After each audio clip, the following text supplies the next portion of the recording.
Captain stood at the window of the Coalition flagship, watching the stars drift past. His uniform was crisp and perfect, hiding the scars that covered his back and arms. He had worn long sleeves for 3 years now, ever since Earth joined the Galactic Coalition. No one needed to see what was underneath. The door behind him opened with a soft hiss. Doctor walked in, carrying a data pad.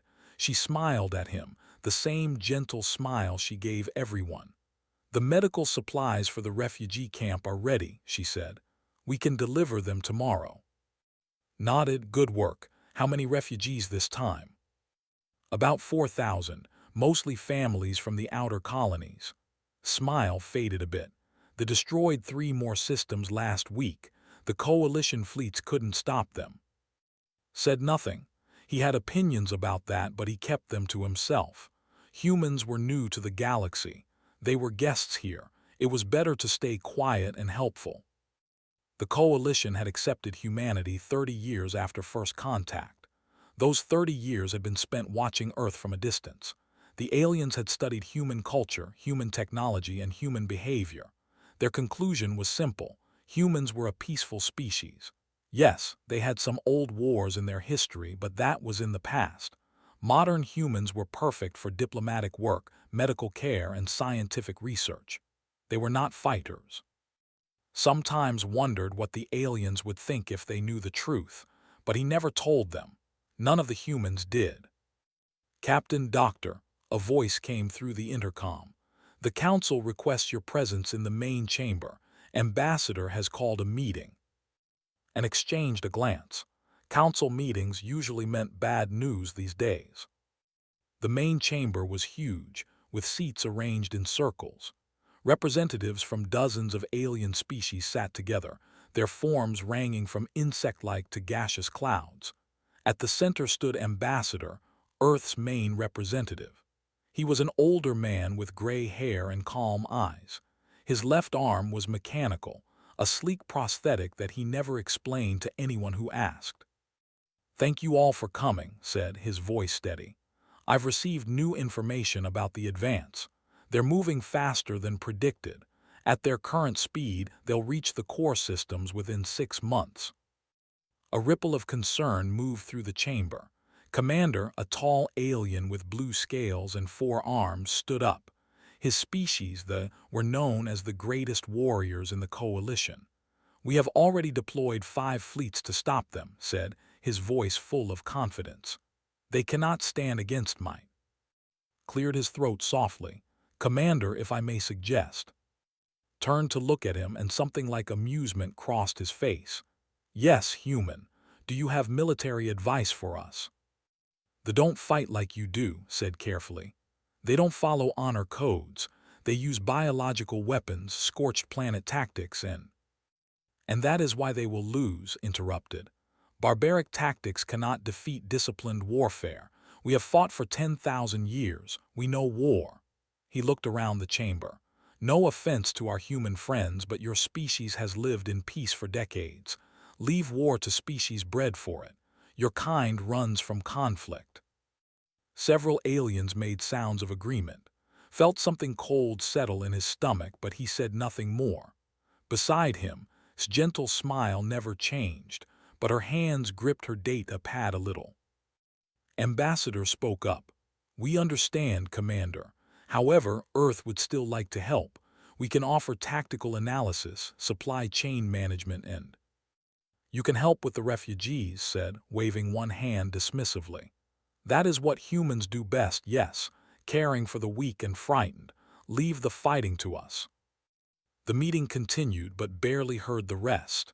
He watched as the council made plans that he knew wouldn't work. They talked about honor and glory.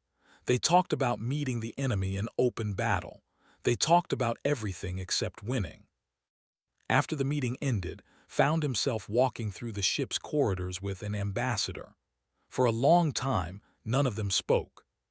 Finally broke the silence. "They have no idea, do they?" "No," said quietly. "They think we're soft." Laughed, but there was no humor in it. "We've worked so hard to be soft. We wanted it to be real." Stopped walking and looked at both of them. It is real. We chose peace. We chose to put down our weapons and join the galaxy as something better than what we were. He touched his prosthetic arm. But that doesn't mean we forgot. Should we tell them, asked, about Earth, about what happened before the Coalition found us? Would they believe us? Responded. Look at what they think we are, peaceful, gentle, harmless. Let them think it, said. Maybe they're right, maybe we really have become that. But saw the waist's jaw tightened. He saw the old look in his eyes, the one that appeared when she thought no one was watching. He knew that look. He saw it in the mirror every morning. Over the next few weeks, news from the front got worse. The Coalition's first fleet was destroyed at the Battle of Helix Nebula. The second fleet lasted only 3 days longer. They were not just winning. They were crushing the Coalition forces with ease. In the refugee camps, helped move supplies and set up shelters. He smiled at frightened children and reassured worried parents. He did his job perfectly, the job the Coalition had given him. But at night, he dreamed of fire and screaming. He dreamed of the siege of New Sol, where he had watched his entire battalion die. He dreamed of the choices he had made, the orders he had given, the things he had done to survive Earth's consolidation wars. He always woke up sweating, his hands shaking, reaching for weapons that weren't there anymore. One evening found him in the medical bay. She was organizing supplies, but her movements were too precise, too efficient, like she was preparing for something. You feel it too, don't you? She asked without looking at him. Feel what? That we're going to have to stop pretending. Didn't answer. He didn't need to. They both knew what was coming. The galaxy thought humans were harmless. The galaxy thought humans knew nothing about war. The galaxy was about to learn the truth, and wasn't sure if that was a good thing or the worst thing that could happen. The news came at 400 hours, was already awake when the alarm sounded through the ship. He pulled on his uniform and headed to the command center, moving through corridors that were suddenly full of panicked crew members. Report, he said as he entered the room. Lieutenant Minu looked up from his console, his young face pale. The Third Fleet is gone, Captain, all 15 ships. They hit them at the outer rim. It took less than 2 hours. Felt his stomach drop. 3 fleets, 3 entire battle groups destroyed in less than a month. The Coalition had never seen losses like this. Their enemies usually surrendered after the first battle. War in the Coalition was supposed to be civilized. Commander appeared on the main screen, his scales darker than usual. Behind him could see emergency lights flashing. All vessels are ordered to fall back to Sanctuary Station, said, his confident voice now strained. They are moving toward the core systems. We need time to regroup. Commander said carefully, what happened out there? His 4 arms moved in what might have been a gesture of frustration. They used biological weapons on the crew. They vented entire decks into space. They ignored all hails, all surrender offers. They fight like animals. Said nothing, but he thought, no, they fight like they want to win. Over the next week, the Eternal Harmony took on refugees from a dozen destroyed colonies. The ship's corridors filled with frightened families, injured soldiers, and traumatized children. The human crew worked around the clock to help them. Ran the medical bay for 18 hours straight, never complaining, never slowing down. Watched her work and remembered when she had done the same thing on Earth during the corporate wars. Back then, she had performed surgery while bombs fell around her. Now, she smiled gently at patients and told them everything would be okay. But sometimes, when she thought no one was looking, her hands would move with a speed and precision that spoke of a different time, a darker time. Sargent worked in security, a quiet woman who rarely spoke unless necessary. The other crew members liked her because she was calm and reliable. What they didn't know was that she had spent 5 years in guerrilla warfare, operating behind enemy lines where one mistake meant death. Worked in the agricultural section, growing food for the ship. He was friendly and always had a smile. Nobody knew he had been a demolitions expert who could turn almost anything into a weapon. The humans hid what they were. They hid it well. Then they boarded the ship. It happened during a supply run near the edge of Coalition space. The Eternal Harmony was supposed to be safe, escorted by 2 warships, but they appeared from nowhere, their ships appearing in flashes of twisted light. The warships fought back, but the tactics were brutal. They didn't try to disable the engines or target the bridge. They just fired everything they had at the weakest points, overwhelming the shields through sheer violence. One boarding pod slammed into the Eternal Harmony's lower deck, then another, then 3 more. Heard the alarms and grabbed the nearest weapon he could find, a maintenance tool that could work as a club. He ran toward the breach point, knowing he needed to help evacuate civilians from that section. He arrived to find chaos. There were insect-like creatures, each one covered in armored plating and carrying weapons that fired acidic projectiles. They moved fast, killing anyone in their path. 3 soldiers tried to stop them. They cut them down in seconds. Then stepped around the corner. She was holding a plasma cutter in one hand and a piece of broken pipe in the other. She moved without hesitation, without fear. The first didn't even see her coming before she jammed the plasma cutter into a gap in its armor. The second one turned to fire, but she had already thrown the pipe, and it hit the creature's weapon arm with enough force to knock it aside. Watched as fought with a precision that shocked him, even though he knew her history. She used the environment, ducking behind cover, using the narrow corridor to limit how many enemies could reach her at once. When she ran out of tools, she used her hands, targeting joints and weak points with brutal efficiency. In 3 minutes, 6 were dead. A captain arrived with reinforcements, staring at the scene in disbelief. Where did you learn to fight like that?" he demanded, looking at. She was breathing hard, her uniform torn, a cut across her cheek bleeding slowly. She looked at the captain with eyes that had seen too much. "Earth," she said simply. More breached the ship in other sections. More humans responded. Minu used his engineering knowledge to trap them in corridors, venting sections into space. Rigged explosive traps using nothing but ship supplies.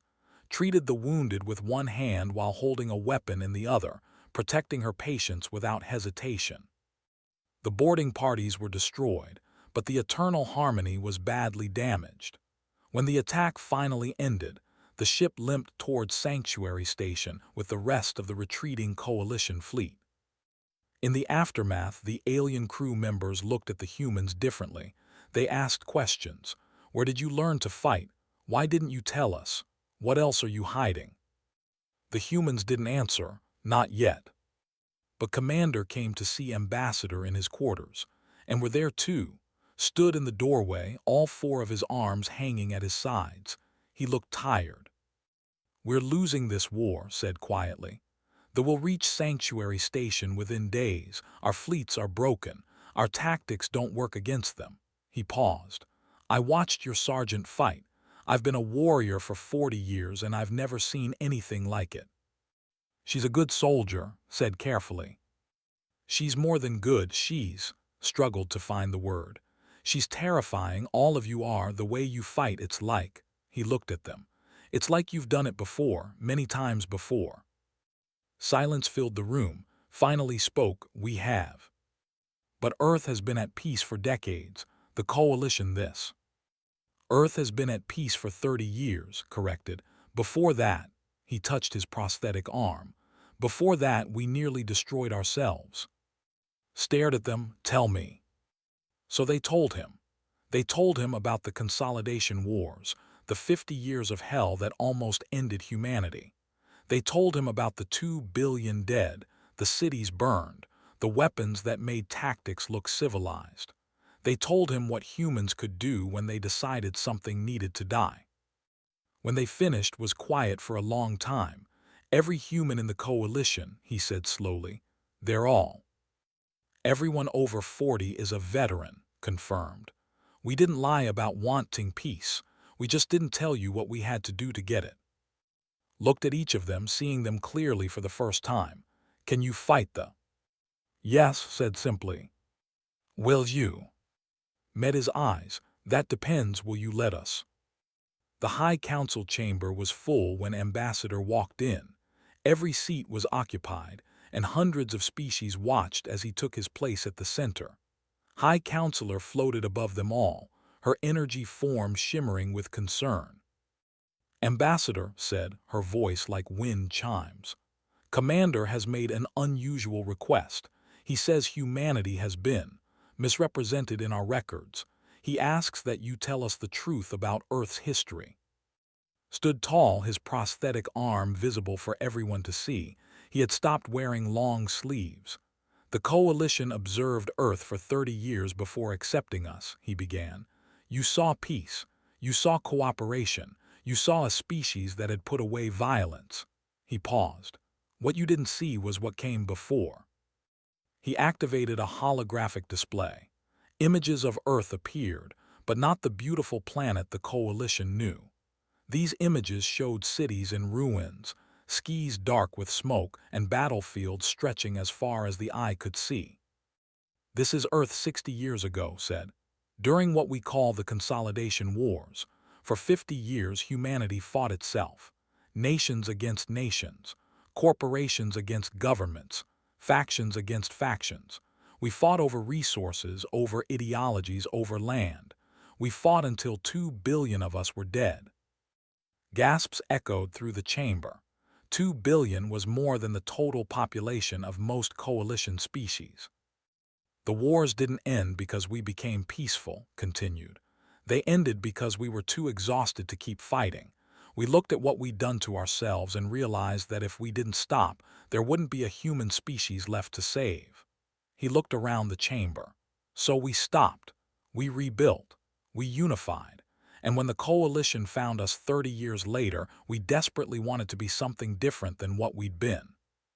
You lied to us, someone called out from the crowd. You hid your nature. We didn't lie, said firmly. Everything we told you was true. We do value peace. We do want cooperation. We did stop fighting. He paused. We just didn't mention that we're very, very good at fighting when we have to be. His form pulsed with light. Why didn't you tell us before? Would you have accepted us if you knew? Asked, stepping forward. If you knew that every human in the Coalition over 40 years old is a combat veteran, that we've seen and done things that would give most of your species nightmares. He pulled up his sleeve, showing the scars that covered his arm, burns, shrapnel marks, and the distinctive pattern of plasma weapon damage. I commanded a siege unit during the Battle of New Seoul. My orders resulted in the deaths of 3,000 enemy soldiers and 800 civilians. I watched my entire battalion die around me. I survived by doing things I'm not proud of. Stepped forward next. I was a combat medic on the front lines for 3 years. I performed over 400 surgeries in active war zones. I learned to operate while buildings collapsed around me, while chemical weapons filled the air, while people screamed and died faster than I could save them. Her gentle smile was gone, replaced by something harder. I'm good at my job because I had no choice but to be perfect. More humans came forward, one after another, each telling their story. Minyu, who designed autonomous defense systems that killed thousands, who destroyed entire city blocks with carefully placed explosives, who spent 5 years infiltrating enemy territory, living among people she would later help kill. The chamber grew silent as the council realized what they were hearing. These peaceful, helpful humans who worked in their medical bays and engineering sections and diplomatic posts, they were all soldiers. They were all killers. They had all survived humanity's attempt to destroy itself. But you seem so, a council member began, then stopped. Harmless, finished. We wanted to be harmless. We wanted to leave that life behind. For 30 years, we've been nurses and engineers and teachers. We've been the people who evacuate refugees and negotiate treaties and grow food. He looked around the chamber. But that doesn't mean we forgot how to fight. Commander stood up, his scales catching the light. "We are 3 days away from Sanctuary Station. Our fleets are broken. We have 100,000 civilians on the station and nowhere to evacuate them." He looked directly at the council. "We need soldiers who can do what needs to be done. Warriors who understand that sometimes survival means abandoning honor." "You're asking us to unleash humans in war," a council member said, horror in their voice. "You're asking us to let them become what they were." "No," said quietly. "We're offering to protect you the only way we know how, but we won't do it unless you ask. We won't force this on you. The choice is yours." Floated silently, her form flickering. Finally, she spoke. "I advocated for humanity's admission to the coalition. I believed you could be our friends, our partners. I believed you had truly become peaceful." She paused. "Was I wrong?" Answered, her voice soft but steady. "We are peaceful. We chose peace. Every day we choose it. But peace is only an option when you're strong enough to protect it." She looked up at. "We became peaceful by being strong enough to stop anyone who threatened our peace, even ourselves. The question," added, "is not whether we can fight. We can.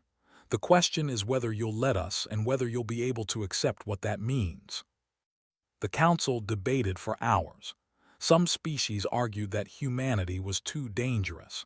They said that a species capable of killing 2 billion of its own people couldn't be trusted. Others argued that desperation required desperate measures. Finally, called for a vote. All those in favor of granting humanity military command of Sanctuary Station's defense. The vote was close, very close, but it passed. "Look down at. You have command, ambassador. But answer me one question. Will humanity be the same after this? Will you be able to be peaceful again when the battle is over?" Was quiet for a moment. "I don't know," he admitted. "We spent 30 years pretending to be something we weren't. Maybe we really did become that thing. Maybe we can go back to it when this is over." He looked at all the other humans in the chamber. "Or maybe this was always who we were, just waiting underneath." "Then why do this?" asked. "Why offer to fight if it means losing what you've built?" "Because you need us," said simply. "Because innocent people will die if we don't.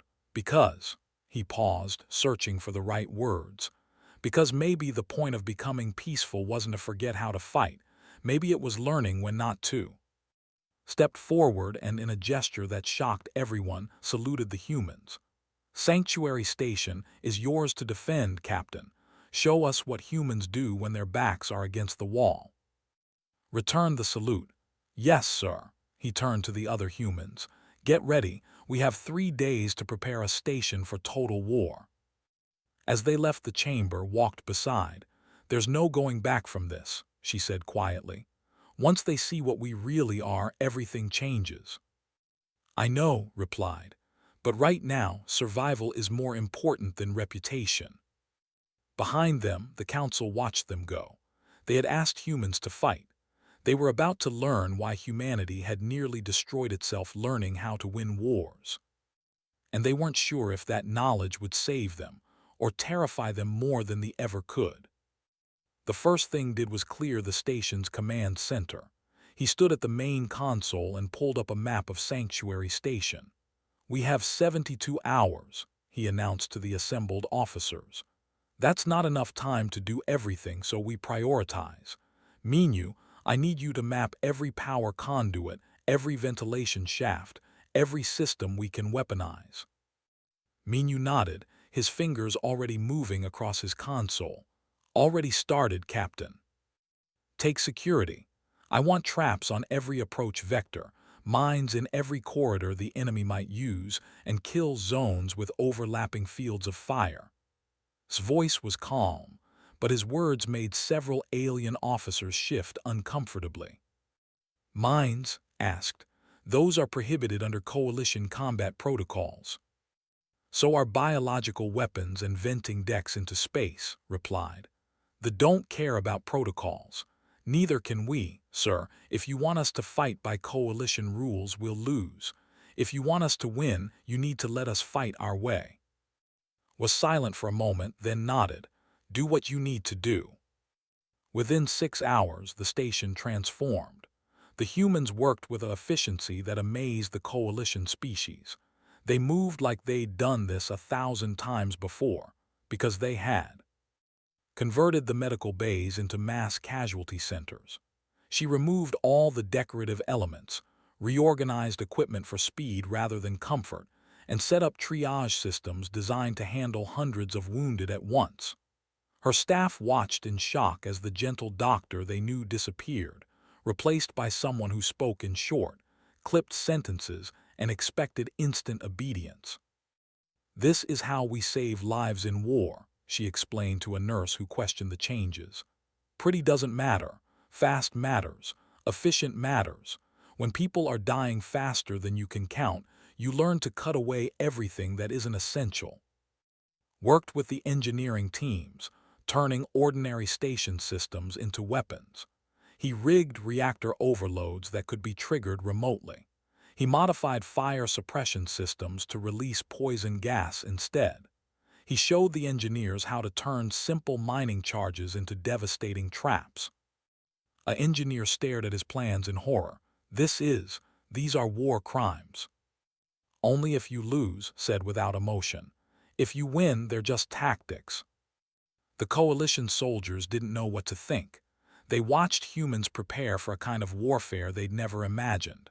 No honor, no dignity, just cold, brutal efficiency focused on one goal: kill the enemy before they kill you.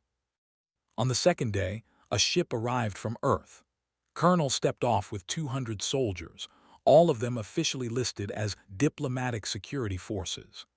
They carried weapons the coalition had never seen, war armor designed for close-quarters combat, and moved with a precision that spoke of extensive training. "Diplomatic security?" asked, watching them disembark. "That's what we call them," said with a slight smile. "It sounds better than special operations killers."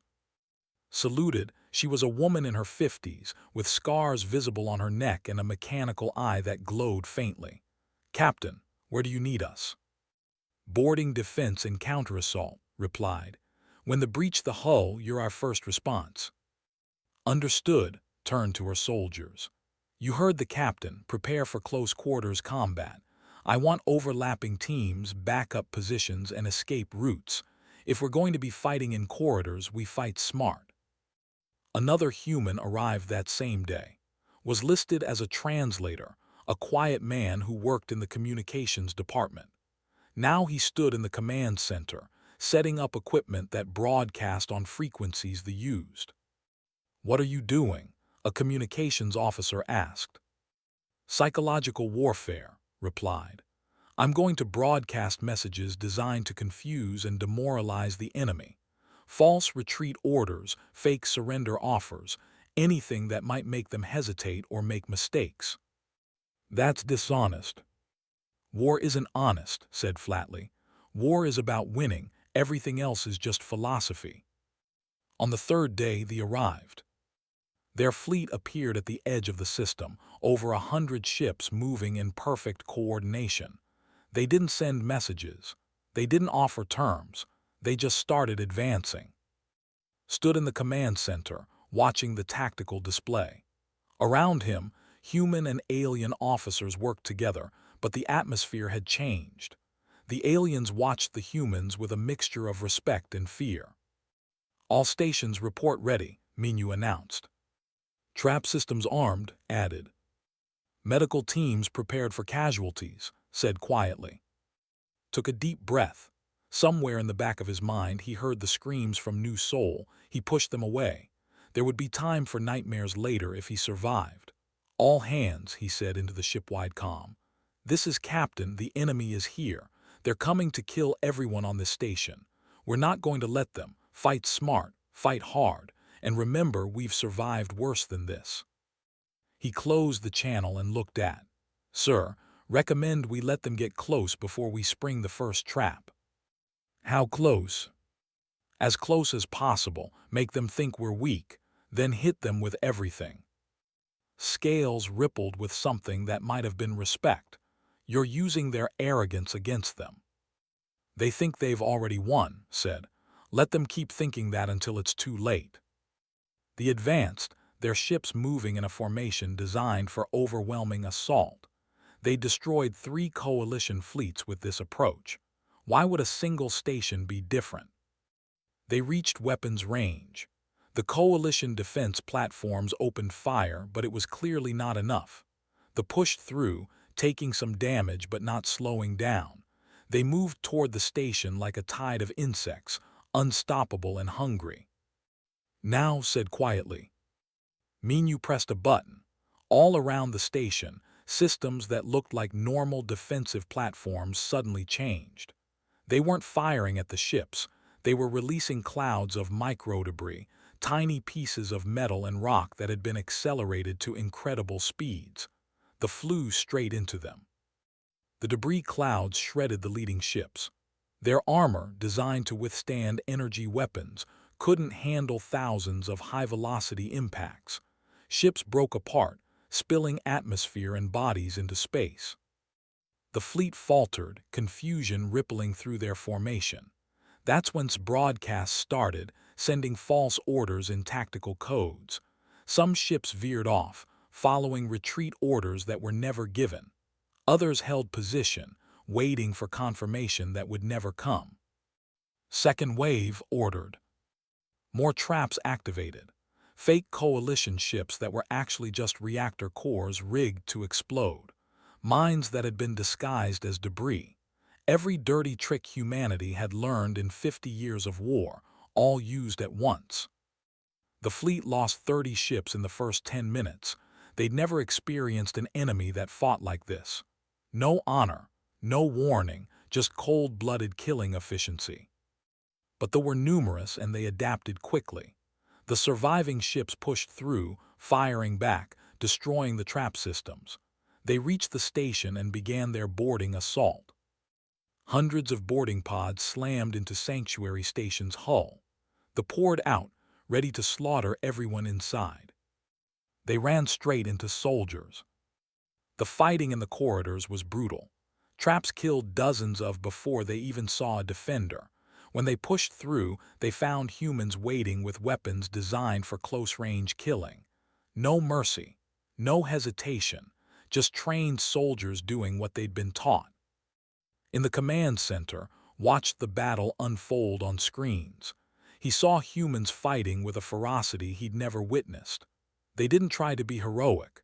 They used ambushes, traps, and tactics that made him uncomfortable. They're fighting like predators, he said quietly. They're fighting to win, replied from her medical station. She was already treating the first wave of wounded. That's what we do. That's what we've always done. The battle raged for hours. They kept coming and the humans kept killing them. Bodies piled up in corridors. The station shook with explosions. And through it all, the humans never stopped, never slowed, never showed fear. They just fought. The battle lasted 6 days. By the end of the second day, they had lost half their fleet. By the end of the fourth day, they had lost their command ship. On the 6th day, the surviving ships retreated, jumping away from the system in scattered groups.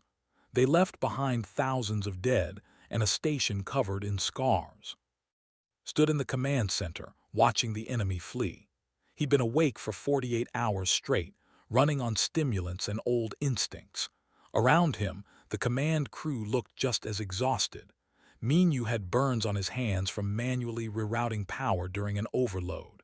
His uniform was torn and bloodied, had dark circles under her eyes that spoke of too many hours in surgery. They're retreating, said, his voice filled with disbelief. We won. We survived, corrected. He pulled up the casualty reports and felt his stomach turn. 40% of the station is destroyed. We lost 8,000 people. 3,000 more are critically wounded. He paused. The lost over 60 ships and maybe 20,000 soldiers. They'll think twice before attacking the coalition again. You saved us, said quietly. We did what had to be done, replied. He looked at the damage reports, seeing the sections they'd deliberately vented into space, the areas they'd flooded with poison gas, the corridors where trapped had been burned alive. At a cost. The next day, found in an observation room, staring at Earth through the window. She sat beside him, neither speaking for a long time. "I had the nightmare again last night," she said finally. "The one from the medical station in Seoul, where I couldn't save anyone fast enough and they just kept dying." "I thought those stopped," said. "They had for almost 5 years. I didn't have them." She looked at her hands. "Now they're back, stronger than before. Every time I close my eyes, I see the faces of everyone I couldn't save. From Earth, from here, all of them." Nodded slowly. "We opened that door again, the one we'd locked shut." "Can we close it again?" asked. Before he could answer, Ambassador entered the room.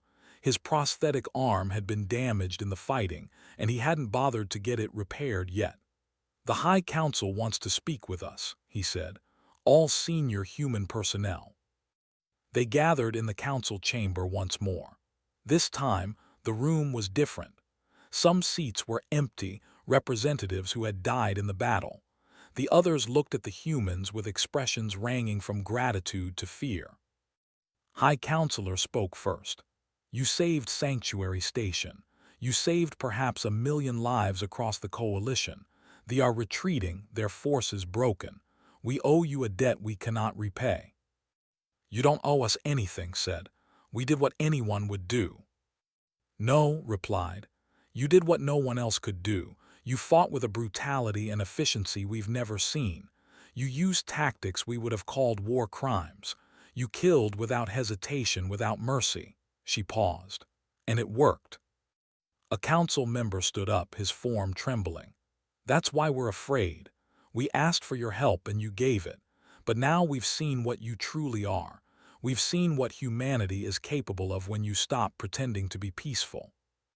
"We weren't pretending," said, her voice tight. "We chose peace.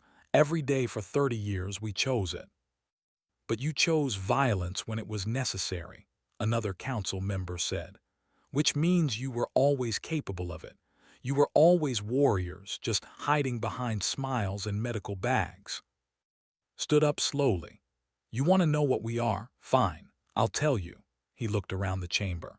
"We are the species that killed 2 billion of our own people in 50 years.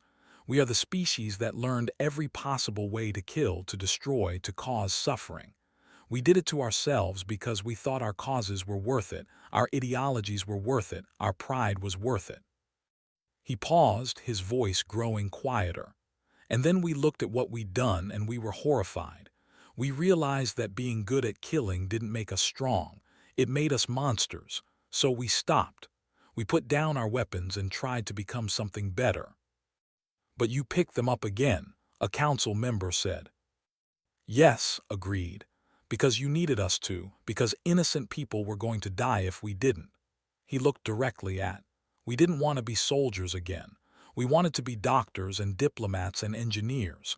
We wanted to forget what we'd learned. But we couldn't let people die when we had the power to save them." Spoke up from the back. "Every human on this station will have nightmares now. We'll remember things we'd buried.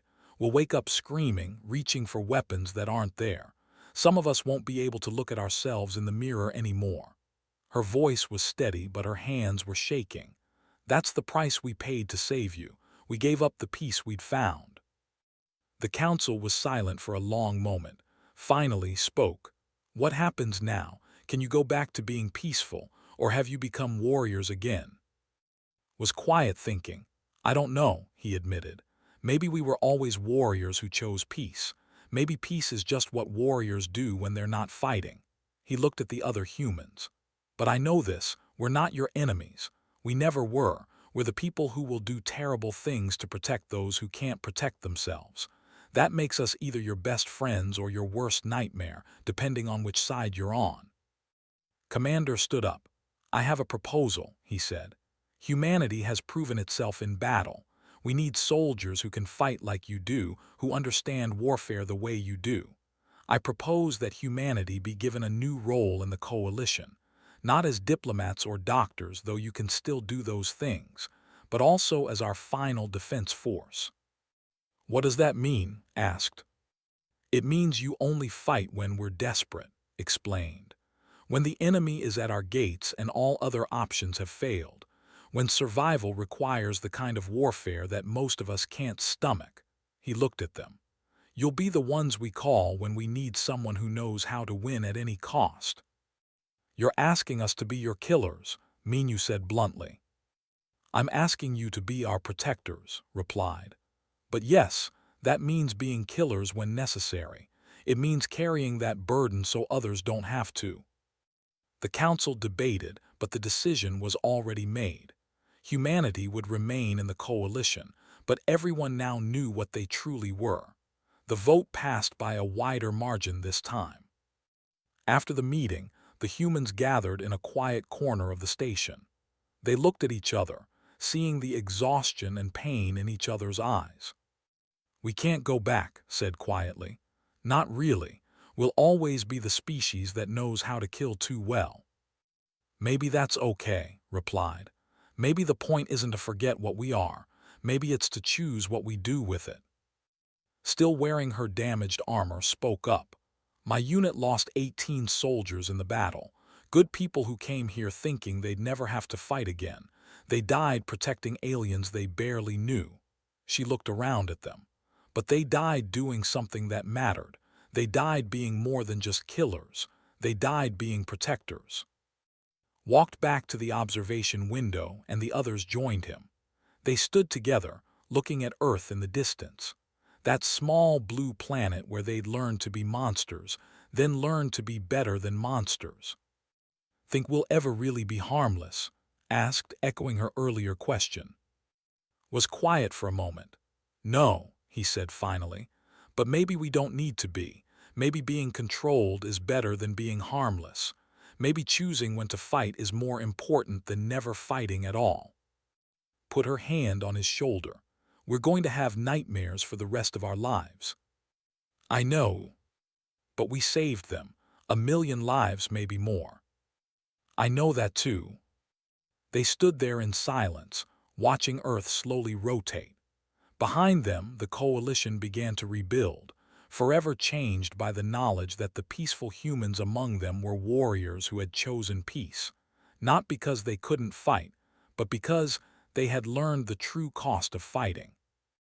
In the weeks that followed, the humans went back to their regular duties, returned to her medical bay, treating patients with her gentle smile, went back to diplomatic liaison work, attending meetings and filing reports, resumed her security rounds, calm and quiet as always.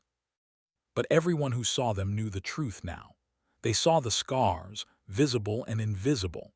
They saw the way humans moved, the way they assessed every room for threats, the way they never fully relaxed.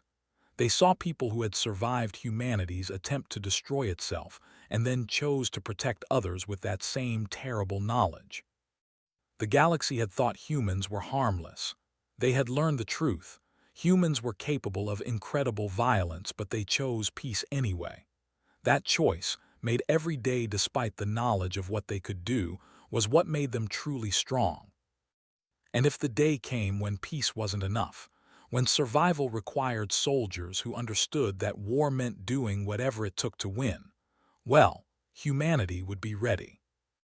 They would always be ready. Because once you learn how to be a warrior, you never really forget. You just choose when to remember.